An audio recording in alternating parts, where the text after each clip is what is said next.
The amount of requests I got for the peanut butter and jelly sandwich over the last 2 years of doing the sandwich series has been insane. And for a while I kind of just, it's a peanut butter and jelly sandwich. Like, it's 3 ingredients really for the sandwich series, but the requests were undeniable to the point where, there you go. You've got your PB&J sandwich, we're moving on, but of course we can't move on, because it's the sandwich series and we need to make every single element from scratch. Plus, peanut butter and jelly is so good together, a really undeniable combination. But I wanted to see if I could shift up a few other ingredients, a few other techniques to see if we could make something taste possibly better. And I know what you're thinking, Mike, you're an idiot. You can't make the peanut butter and jelly sandwich better. It's the perfect sandwich, and in a lot of ways, you are right.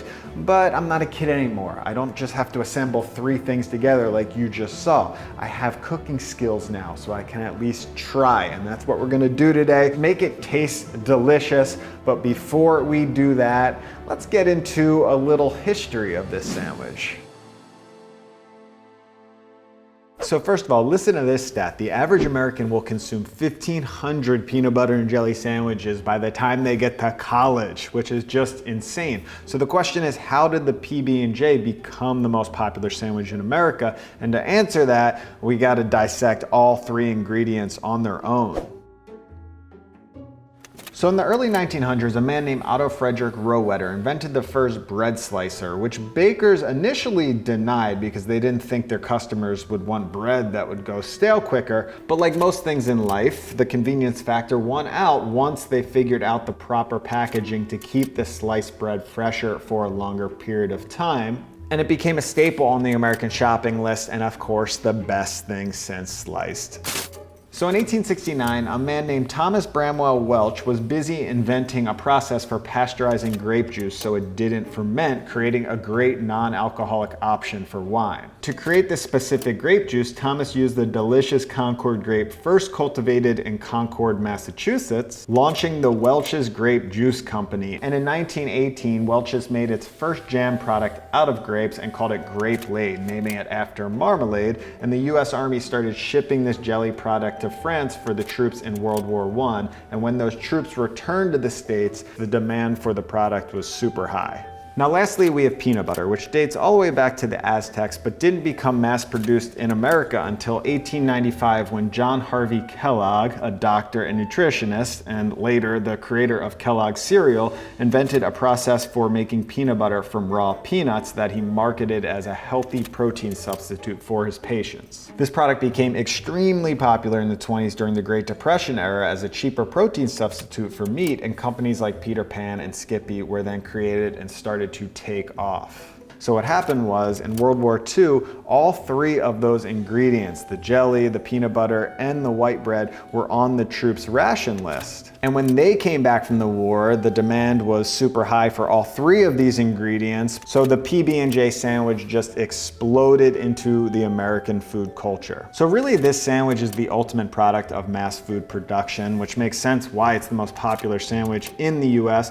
And it also makes sense why I didn't love this sandwich growing up.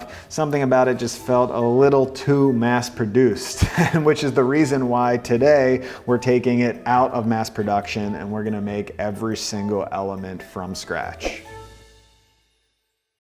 The first element we're gonna make from scratch is the jelly. And I've made all types of jams, but I've never made a Concord grape jelly from scratch. And if we're gonna make this sandwich taste amazing, we've gotta hunt down the best ingredients. So what I did is took a trip to my local farmer's market in Brooklyn to find the freshest grapes possible. When you're doing a big food project like this, it's always good to invest in some good product. You know, you're putting time in, you want it to taste good, you want it to stay fresh as long as possible. And I was a little nervous there because the Concord grapes, they're going out of season quickly. I think that might have been the last week, but I got in, snatched a box, he gave me a good deal, and we're ready to make some jelly. The first thing we're gonna do is weigh out the grapes. This will give us the ability to properly calculate the amount of pectin needed later on to solidify the jelly. All right, so we have 7.56. So that's what we're gonna use for the recipe, and then we'll just have the conversion below in the description for whatever weight you have.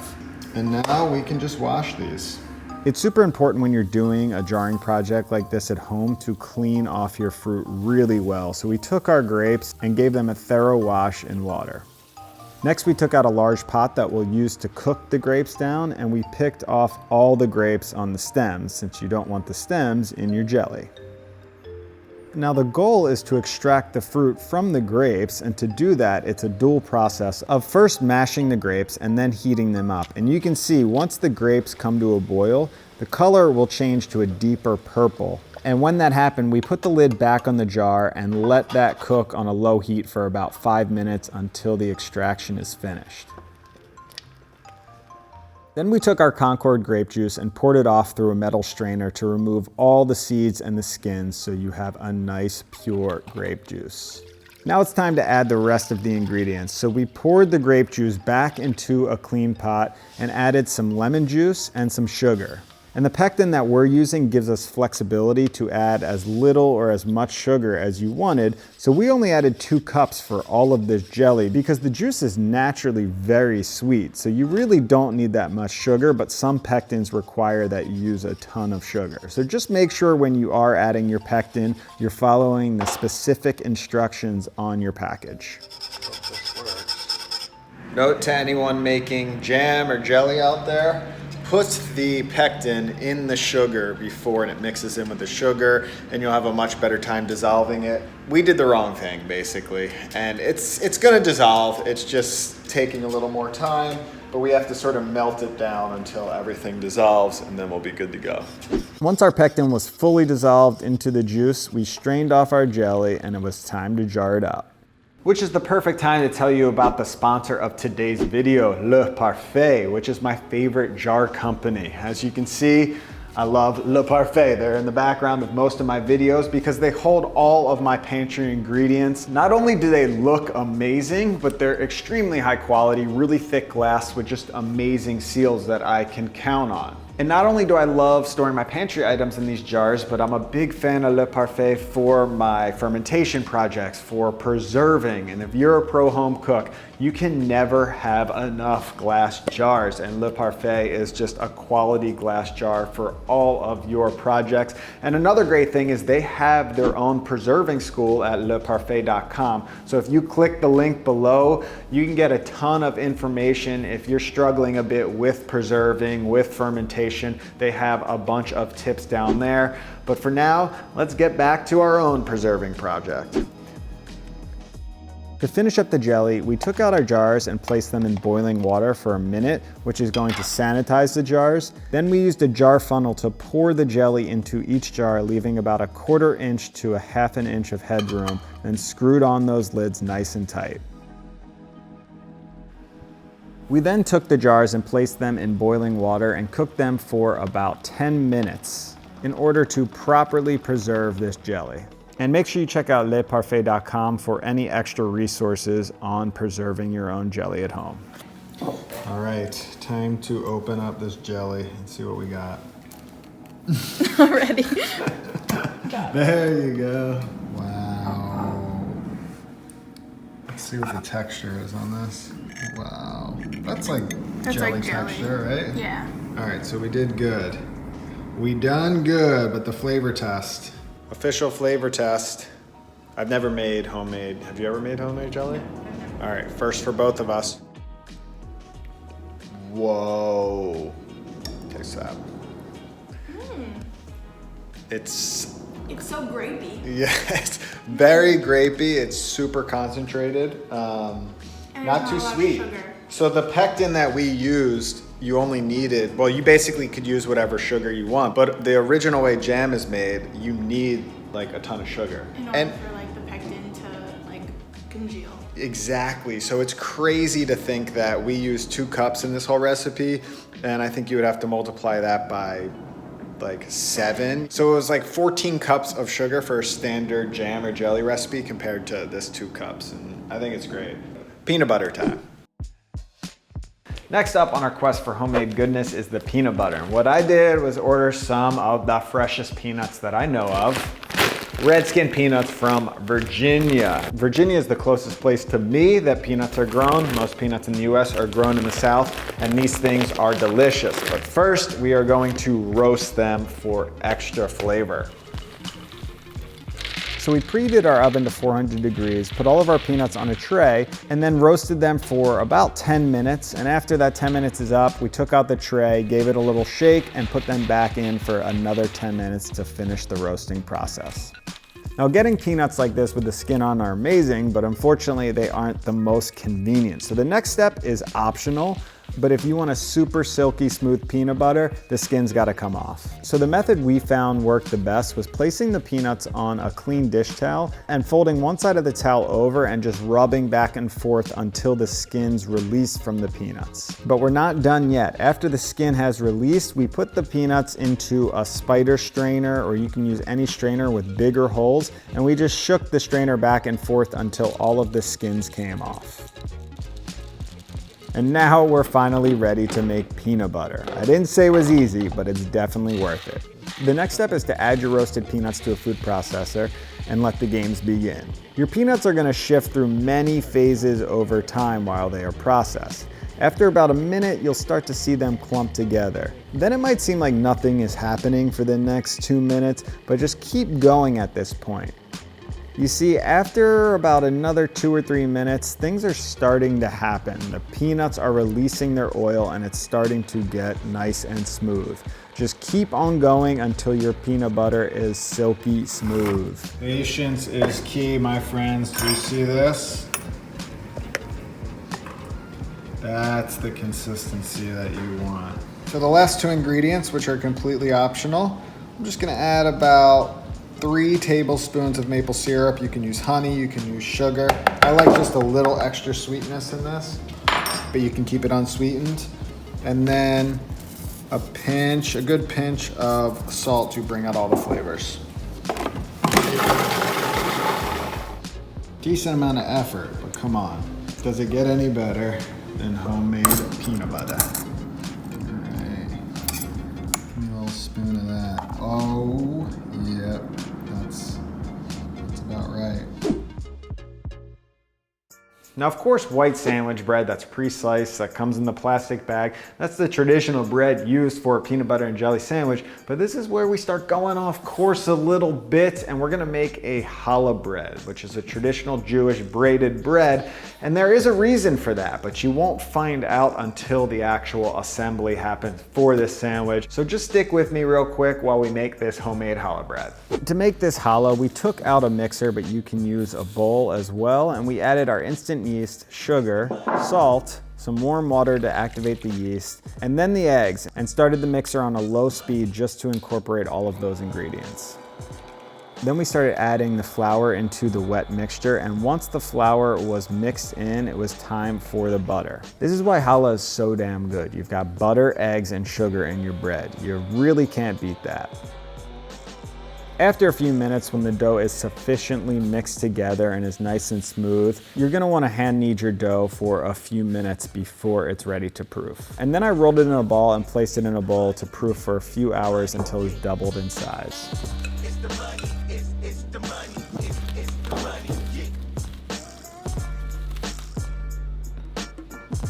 All right, now it's time for some braided challah action. Now, if you're a rookie, you can always go with 3. I'm not gonna judge you, but if you can pull off the 6, it's gonna be a lot more special. Believe me, the final product is insane. So for each 6 of these pieces, you're basically rolling them out into a baguette form. So the first step is taking each piece and flattening them out into a rectangular shape, then start pinching them in until you get a nice little log. Now in a swift motion, give it a few rolls starting from the inside and moving out, applying even pressure until you get a long roll. There you go, that's your classic baguette style shape. And now we just need 6 of these total.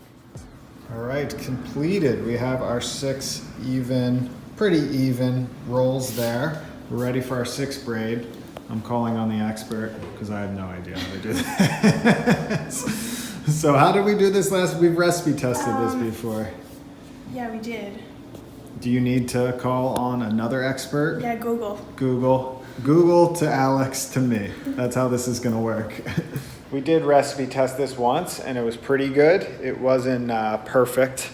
What happened last time? It got tighter towards the end. It got tighter towards the end. We weren't very confident in the beginning. We weren't confident with rolling like a good braid. So for this one, we're gonna be confident right from the start. We're gonna roll a tighter braid and it's gonna be even all the way through. That's the goal.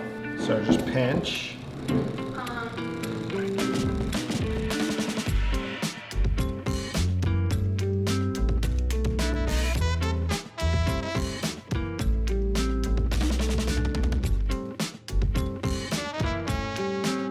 Check that out. Beautiful. You can kind of roll it up, which we're going to attempt to do. So I would never be able to do this again without the coaching of Alex and Google, but better than last time. So my technique is improving. I just don't know how I actually did it. We took our challah and added it to a baking tray with a silicone mat, or you can use some parchment paper as well. And that egg wash should be enough moisture to protect the challah from drying out, so you don't actually need to cover it at this point. And then once it's proof for about an hour and nice and fluffy, I gave it another egg wash for that extra deep, crusty action. And this might be the only situation where I'm taking poppy seeds over sesame seeds when it comes to my bread. I think it's just due to eating endless poppy seed challah as a kid, but it really is the best. Trust me on this. We baked our challah off at 375 degrees for 35 minutes, making sure to check it towards the end because this thing can burn fast. And voila, we had a beauty on our hands. If I would have let that go on just a little longer, it might have been too toasted, but that is perfect right there. I think the double egg wash made it slightly darker, but I like it. Yeah, I didn't even realize this, but it exploded on this side. But I mean, that's a good sign that I got some nice oven spring. This side is perfect. This side explosion. That is a thing of beauty right there.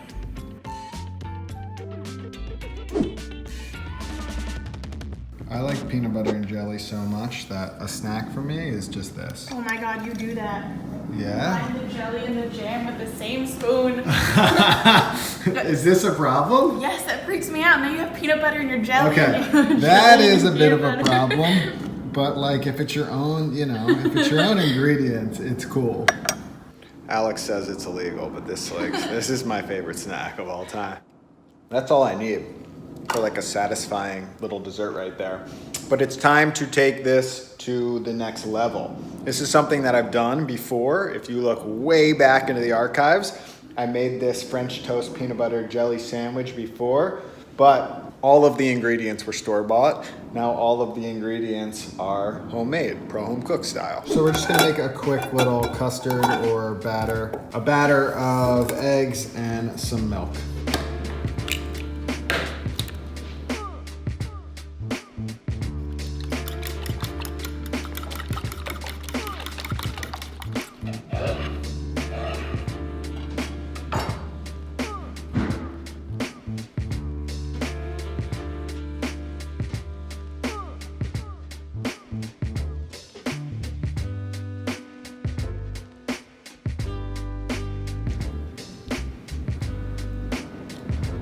So the reason we're doing a custard is because the milk is thinner than the egg, so it can really soak through the bread since we cut it so thick.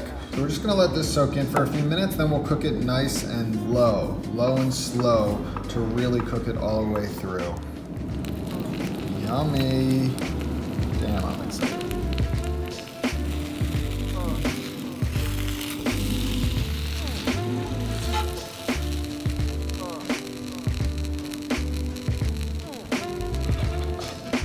The jelly just completely melted. Look at that ooze. That's insane. Probably could have gotten a little more jelly to the back side of this sandwich. Oh my God, it's oozing. We gotta eat this thing. When I made it in the past, if you don't use the custard, it almost is more like a sandwich.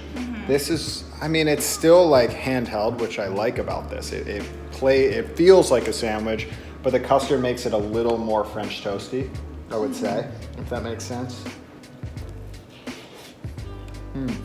Yeah, no, you can have your own piece.